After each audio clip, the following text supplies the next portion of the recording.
Hello students, आइए आज हम लोग पढ़ते हैं सूर्यकांत त्रिपाठी निराला जी द्वारा रचित कविता उत्साह। उत्साह जैसा कि इसके नाम से ही प्रतीत हो रहा है, यहाँ पर कवि बादलों को संबोधित कर रहा है। बादल निराला जी का प्रिय विषय है। कविता में बादल एक तरफ पीड़ित प्यासे जन की अभिलाषा पूरा करने वाला है, तो दूसरी तरफ यही बादल नई कल्पना और नए अंकुर के लिए विप्लव, विध्वंस और क्रांति चेतना को संभव करने वाला भी है। कवि जीवन को व्यापक दृष्टिकोण से देखता है। बादलों की भांति ही कवि का दृष्टिकोण भी अत्यंत व्यापक है। कविता में ललित कल्पना और क्रांति चेतना दोनों है। सामाजिक क्रांति या सामाजिक परिवर्तन में साहित्य की भूमिका महत्वपूर्ण होती है। निराला इसे नवजीवन और नूतन कविता के संदर्भों में देखते हैं। कवि निराला ने बादल के माध्यम से मानव को प्रोत्साहित किया है, उसके उत्साह को प्रेरित किया है। आइए पढ़ते हैं। बादल गरजो घेर घेर घोर गगन धारा धरो, ललित ललित काले घुंघराले बाल कल्पना कैसे पाले, विद्युत छवि उर्मे कवि नव जीवन वाले, वज्र छुपा नूतन कविता फिर भर दो बादल गरजो। कवि निराला जी उत्साह और क्रांति के प्रतीक रूप बादल को संबोधित करते हुए कहते हैं और कवि बादलों से लोक मंगलकारी रूप धारण करने की प्रार्थना भी करते हैं। वे कहते हैं, हे बादल घनघोर गर्जना कर सारे आकाश को भर दो।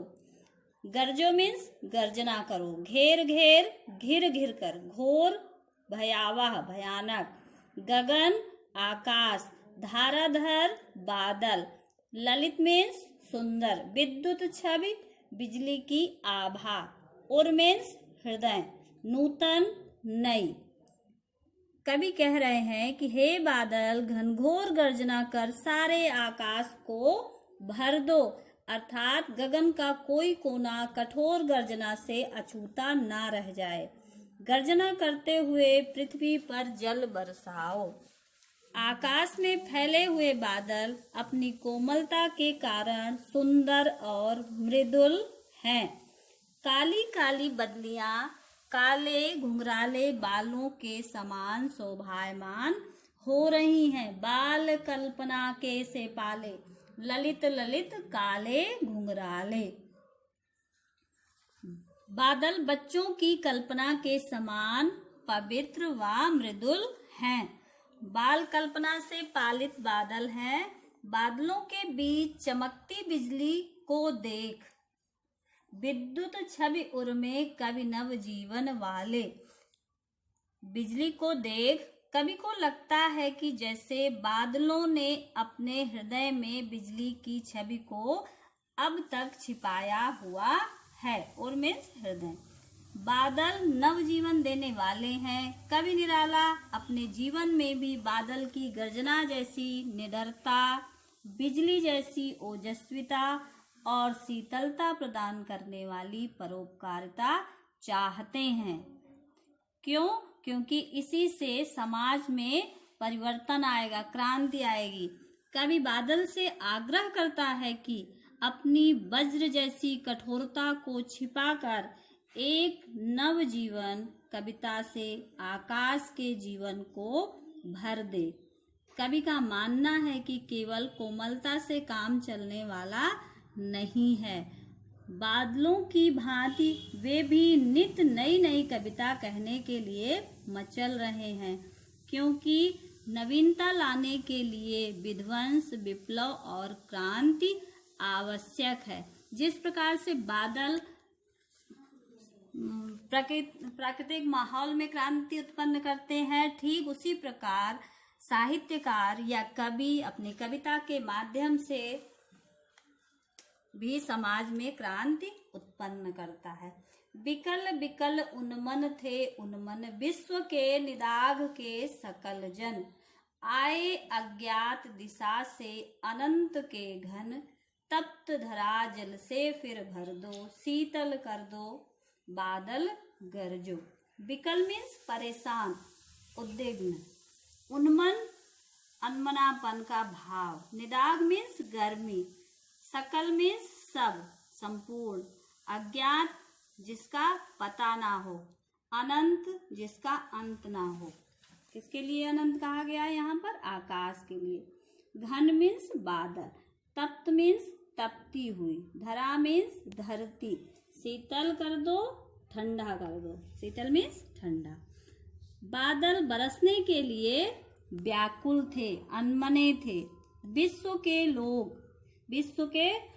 लोग मीन्स जनमानस, प्यासे हैं। विश्व के निदाग के सकल जन, ताप व गर्मी के कारण तप्त प्यासे जनमानस को तुम्हारा ही सहारा है। कवि बादल से कह रहा है कि ये सारी धरती गर्मी और प्यास के कारण व्याकुल है, परेशान है और इन्हें अब तुम्हारा ही सहारा है। वे तुम्हारी ही आस लगाए बैठे हैं। अर्थात क्रांति के वाहक बादल अज्ञात दिशा से, अंतहीन आकाश से जल बरसाकर इस प्यासी धरती को शीतलता प्रदान करते हैं। तपित धरती को जल बरसाकर शीतल कर दो। कवि कह रहा है कि अब इस तपती हुई धरती को शीतल कर दो। कैसे? जल बरसाकर। अर्थात एक ओर बादल अपने शीतल जल से जन जन की प्यास शांत करता है, तो दूसरी ओर यही बादल जो क्रांति का प्रतीक है, नई कल्पना, नवजीवन के अंकुर उगाएगा। इसी से क्रांति का सूत्रपात होगा। इस कविता की भाषा संस्कृत निष्ठ खड़ी बोली है। काले घुंघराले में मानवीकरण अलंकार है। बाल कल्पना कैसे पाले में उपमा अलंकार है। घेर घेर घोर आए अज्ञात में अनुप्रास अलंकार है। घेर घेर ललित ललित तथा बिकल बिकल में पुनरुक्ति प्रकाश अलंकार का प्रयोग हुआ है। बादल को कवि रूप में दर्शाने के कारण मानवीकरण अलंकार का सुंदर प्रयोग हुआ है। संबोधनात्मक शैली का प्रयोग है। आइए निराला जी की अगली कविता पढ़ते हैं, जिसका शीर्षक है अट नहीं रही है। अट नहीं रही है मीन्स समा नहीं रही है। कविता फागुन की मादकता को प्रकट कर रही है। कवि फागुन की सर्वव्यापक सुंदरता अनेक संदर्भों में दिखता है। जब मन प्रसन्न हो तो हर तरफ फागुन का ही सौंदर्य और उल्लास दिखाई पड़ता है। सुंदर शब्दों के चयन एवं लय ने कविता को भी फागुन की ही तरह सुंदर एवं ललित बना दिया है। कवि फागुन मास के सौंदर्य से इतना अभिभूत है कि उसे फाल्गुन मास की आभा समाती हुई नहीं दिखाई दे रही है। चारों ओर फागुन मास में प्रकृति का सौंदर्य ही सौंदर्य बिखरा हुआ दिखाई दे रहा है। अट नहीं रही है, आभा फागुन की तन सट नहीं रही है। कहीं सांस लेते हो, घर घर भर देते हो, उड़ने को नभ में तुम पर पर कर देते हो। आँख हटाता हूँ तो हट नहीं रही है। अट नहीं रही है मीन्स समा नहीं रही है। फागुन की आभा का मानवीकरण करते हुए निराला जी कहते हैं कि फागुन की शोभा सर्वव्यापक है। वह प्रकृति और तन मन में समा नहीं रही है, अट नहीं रही है। क्या? आभा फागुन की। आभा मीन्स होता है चमक। फागुन एक महीना है जो होली के समय आता है। उर्मे हृदय में उसका प्रभाव सभी पर देखा जा सकता है। कवि कह रहा है कि फागुन का जो प्रभाव है वह सभी पर देखा जा सकता है। फागुन में सांस लेते ही चारों ओर का वातावरण सुगंधित हो उठता है, मन उल्लास से भर उठता है, चारों ओर फागुन का सौंदर्य झलकता है। फागुन की सुगंधित मादकता व्यक्ति को कल्पना के पंख लगाकर गगन के विस्तार में उड़ने को उत्साहित करती है। कवि की आंखें फागुन की सुंदरता से इतनी अभिभूत हैं कि वह प्रयास करता है कि उससे नजरें हटा ले, उसे ना देखे, किंतु वह सफल नहीं हो पा रहा है। कोशिश करने के बावजूद भी वह अपनी नजरें उससे नहीं हटा पा रहा है। पत्तों से लदी डाल, कहीं हरी कहीं लाल, कहीं पड़ी है उर में मंद गंध पुष्प माल। पाट पाट शोभा श्री पट नहीं रही है, पट नहीं रही है, समा नहीं रही है। शोभा श्री सौंदर्य से भरपूर, पाट पाट जगह जगह, पुष्पमाल फूलों की माला, मंद गंध धीरे धीरे बहती हुई सुगंध। अब यहाँ पर कवि कह रहा है कि फागुन की सुंदरता और व्यापकता के दर्शन चारों ओर हो रहे हैं।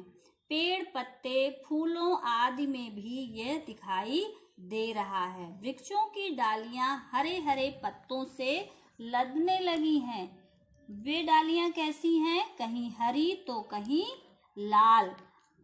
ऐसा क्यों है कि जो पत्तियां नई नई निकली हुई होती हैं उनका रंग थोड़ा लाल होता है, और जो ज्यादा दिन की हो जाती हैं वो धीरे धीरे हरे रंग की हो जाती हैं। उन्हीं को देखकर कवि कह रहा है कि ये पत्तियां, जो ये डालियां हैं, वो कहीं हरी दिख रही हैं, कहीं लाल दिख रही हैं। क्यों? क्योंकि डालियों पर कहीं हरी पत्तियां हैं और कहीं नई नई निकली हुई लाल पत्तियां हैं। हृदय पर धीमी धीमी सुहासित पुष्पों की माला शोभायमान हो रही है।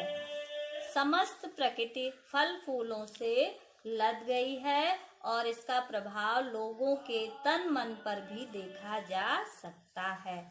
सारा वातावरण पुष्पित व सुगंधित हो गया है। चारों ओर फागुन की शोभा झलक रही है, अर्थात सृष्टि का कण कण उत्साह व उमंग से भर गया है। फागुन की शोभा जगह जगह छा गई है, वह समाये नहीं समाती। इस कविता के माध्यम से निराला जी फागुन के सौंदर्य में डूब गए हैं।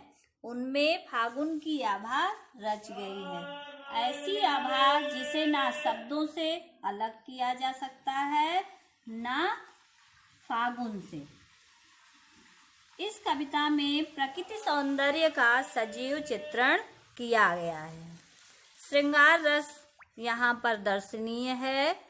कवि पर भी छायावादी प्रभाव स्पष्ट रूप से दिखाई देता है। छोटे छोटे वाक्यों में ढली कविता का सौंदर्य देखने योग्य है।